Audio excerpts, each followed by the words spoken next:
Good evening all of you. Welcome back to my channel story teller. और आज है last video chapter number 7 का, directing का। और इस वीडियो में हम बात करने वाले हैं कम्युनिकेशन के बारे में। तो अगर आपने इससे पहले के वीडियो नहीं देखे तो उनको ज़रूर देखें। वीडियो को पूरा देखोगे तो आपको समझ में आएगा। देखिए, इस वीडियो में आपको शायद दिख भी रहा होगा, बिल्कुल जो कंटेंट वो आपको थोड़ा सा छोटा दिख रहा है, क्योंकि हमने पूरे टॉपिक को कवर किया है। टॉपिक को कवर इसलिए किया गया क्योंकि पार्ट्स में कई बार ना बच्चे भूल जाते हैं उसको पढ़ना, तो इसलिए हमने कोशिश की है कि इसको एक ही वीडियो के अंदर हम कवर करें। तो हो सकता है कि वीडियो थोड़ा लंबा हो जाए, लेकिन अगर आप वीडियो को ध्यान से समझोगे तो आपको सारी चीज़ें समझ में आ जाएंगी। और बेटर अंडरस्टैंडिंग के लिए आप वीके पब्लिकेशन की बुक को साथ में ओपन कर लें, ताकि आपको हर चीज़ समझ में आ जाए। चैनल पे नए हो तो यार चैनल को सब्सक्राइब कर दें और साथ में बेल आइकन को प्रेस कर दें, ताकि सबसे पहले वीडियो अपडेट आपको मिल सके। तो चलिए आज का वीडियो शुरू करते हैं। सबसे पहले बात आती है कम्युनिकेशन की। तो कम्युनिकेशन का मतलब क्या होता है? It refers to an art of transferring facts, idea, feeling from one person to another and making him understand them. यानी कि एक तरह से एक दूसरे के साथ फैक्ट्स, फीलिंग्स को, इंफॉर्मेशन को ट्रांसफ़र करना और सामने वाले को अपनी बात समझा देना, क्या होता है? कम्युनिकेशन होता है। ठीक है, आपने पढ़ा होगा भाषा क्या होती है, तो सेम कम्युनिकेशन इंग्लिश में वही होता है, जिससे हम दूसरे के विचारों को, हम अपने विचार दूसरों के साथ प्रस्तुत कर सके और दूसरों के विचारों को समझ सके। राइट। अब कम्युनिकेशन के फीचर्स क्या होते हैं? पहला तो दो इंसानों का कम से कम होना ज़रूरी है, दो से ज़्यादा हो सकते हैं, कम नहीं। दूसरा, इसके अंदर एक्सचेंज ऑफ आइडियाज़ को एक्सचेंज किया जाता है। तीसरा, दोनों के बीच में म्यूचुअल अंडरस्टैंडिंग होती है। फोर्थ, ये डायरेक्ट भी हो सकता है और इनडायरेक्ट भी हो सकता है। ठीक है, डायरेक्ट में फेस टू फेस हो गया, इनडायरेक्ट के अंदर कैसे हो गया? विदाउट फेस टू फेस हो गया। ठीक है, फ़ोन वगैरह पे हो सकता है। और लास्ट आता है use of words and symbol. इसके अंदर वर्ड्स का भी यूज हो सकता है और सिंबल्स का भी यूज हो सकता है। और कम्युनिकेशन क्या होती है? कॉन्टिन्यूस प्रोसेस होती है, क्योंकि एक बार कम्युनिकेट कर लिया तो ये नहीं कि आपका कम्युनिकेशन ख़त्म हो गया, आपको टाइम टू टाइम कम्युनिकेट करना पड़ सकता है। अब बात करेंगे कम्युनिकेशन प्रोसेस की। तो प्रोसेस के अंदर सिंपल है बिल्कुल। देखिए, प्रोसेस में क्या होता है, कुछ स्टेप्स होते हैं, उनको आप वन बाय वन याद रखेंगे। पहला, सेंडर। सेंडर कौन होता है? जो मैसेज को देता है, जिसको मैसेज कम्युनिकेट करना होता है। अब सेंडर के पास क्या मिलेगा? मैसेज मिलेगा। राइट। अब मैसेज जब उसके पास है तो क्या करेगा? उसकी इनकोडिंग। इनकोडिंग का मतलब होता है अपने मैसेज को सिम्बल्स में, ठीक है, इनमें वो चेंज कर देगा, सिंबल्स वगैरह के अंदर, पिक्चर के अंदर, जेस्चर के अंदर वो चेंज कर देगा। और फिर एक मीडिया को सेलेक्ट करेगा कि उसको कैसे वो मैसेज जो है वो भेजना है। फिर रिसीवर कौन होता है? जो मैसेज को रिसीव करता है। ठीक है, वो रिसीवर होता है। रिसीवर क्या करेगा? मैसेज मिलते है उसकी डिकोडिंग स्टार्ट कर देगा। मैं जिस पिक्चर में उसने भेजा है, जिस जेस्चर में भेजा, जिस डायग्राम में भेजा, उसको तोड़ के समझेगा वो कहना क्या चाह रहा है। और फिर उसके बाद उसको क्या देगा? फीडबैक देगा अपना, कि वो समझाया नहीं समझा। तो ये थी कम्युनिकेशन की प्रोसेस। अब बात करते हैं कम्युनिकेशन कौन कौन सी तरह का होता है। पहला फॉर्मल और दूसरा इनफॉर्मल कम्युनिकेशन। फॉर्मल कम्युनिकेशन क्या होता है? पूरा स्टडी करते हैं एक बार। It means interchange of information officially. जब आप ऑफिशियली तरीके से इंफॉर्मेशन को एक्सचेंज करते हैं, इंटरचेंज करते हैं, उसको बोलते हैं फॉर्मल कम्युनिकेशन। अब इसके कौन कौन से फीचर है? देखिए, पहला फीचर आता है कि जो ये फॉर्मल कम्युनिकेशन है, रिटल भी हो सकता है और ओरल भी हो सकता है। मतलब आप लिखित में भी दे सकते हैं और बोल के बता सकते हैं। दूसरा, इसके अंदर जो रिलेशंस होते हैं वो कैसे होते हैं? फॉर्मल होते हैं।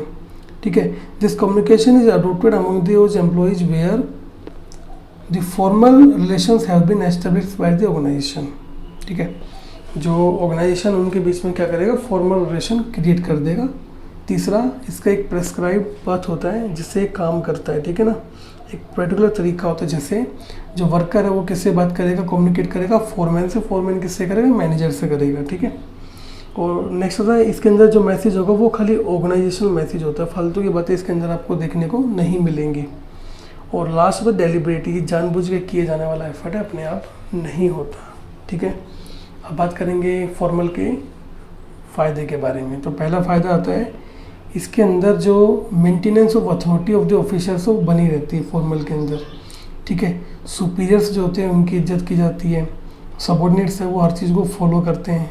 ठीक है, एक तरह से उसकी पोस्ट को भी माना जाता है इसके अंदर। दूसरा क्लियर एंड इफेक्टिव कम्युनिकेशन, बिल्कुल क्लियर इफेक्टिव कम्युनिकेशन होता है, कोई इसके अंदर रूमर्स वगैरह कुछ नहीं होते। नेक्स्ट होता है ऑर्डरली फ्लो ऑफ कम्युनिकेशन, बिल्कुल ऑर्डर से काम करता है, कोई भी ऑर्डर इसमें मिसमैच नहीं होता। नुकसान क्या होते हैं, काम का ओवरलोड हो जाता है, ठीक है। कई बार इंफॉर्मेशन जो है वो डिस्टोर्शन हो जाती है। This method can be hindrance in the flow of information, sometimes the distance between the sender and receiver so big the information has to pass through many hands. कई बार क्या होता है ना कि जो इन्फॉर्मेशन वो कई लोगों के हाथ से गुजरनी होती है, तो जो इन्फॉर्मेशन की इम्पोर्टेंस वो ख़त्म हो जाती है ना। नेक्स्ट आता है इन डिफरेंट ऑफिसर्स।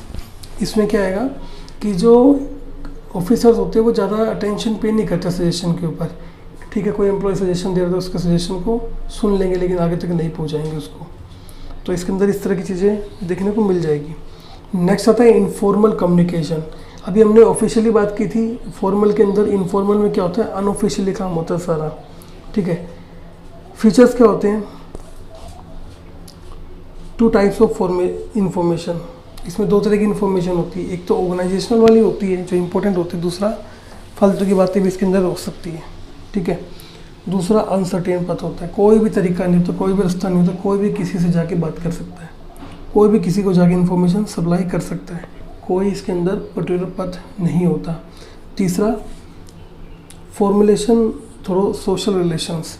देखिए जो ये इनफॉर्मल कम्युनिकेशन ये सोशल रिलेशन से क्रिएट होता है, ठीक है। जो समाज में एक जैसे लोग हैं वो आपस में क्या करेंगे, ग्रुप बना लेंगे अपना, तो आपस में कम्युनिकेट करते रहेंगे।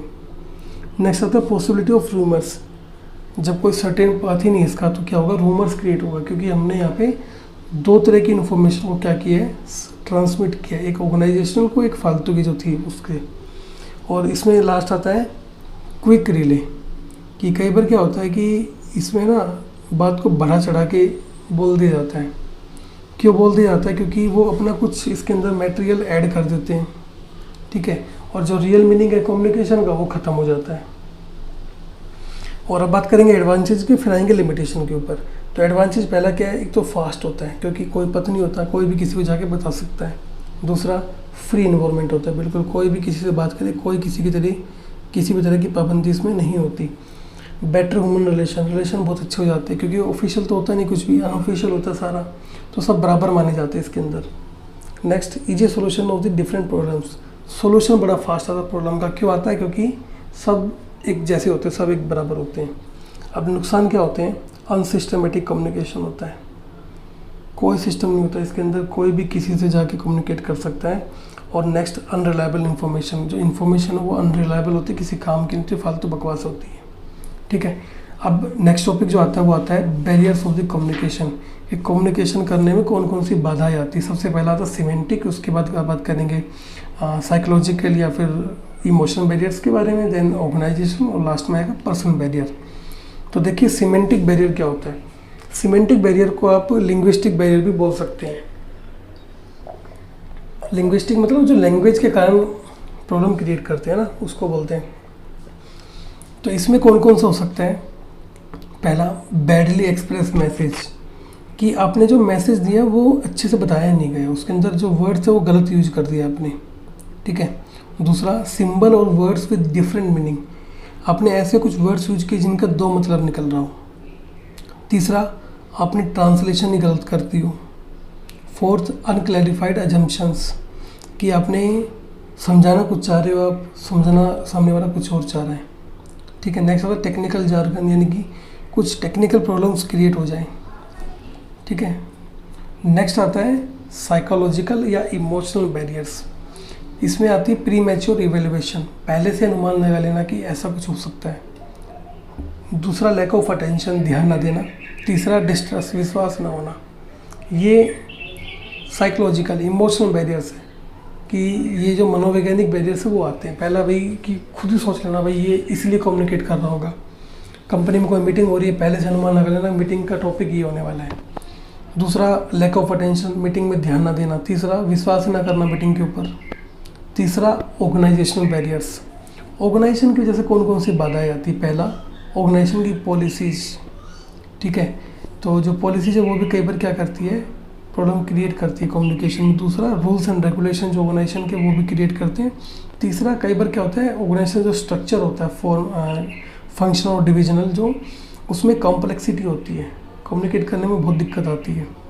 नेक्स्ट, ऑर्गेनाइजेशन फैसिलिटी, भाई वहाँ पे स्टेशनरी कैसी है, टेलीफोन कैसा है, ट्रांसलेटर कैसा है, इस तरह की दिक्कतें आ सकती है कम्युनिकेशन में। लास्ट है पर्सनल बैरियर्स। पर्सनल बैरियर्स कौन सा होता है, जो आपसे सेंडर से और रिसीवर से खुद कनेक्टेड होता है, उसको बोलते हैं पर्सनल बैरियर्स।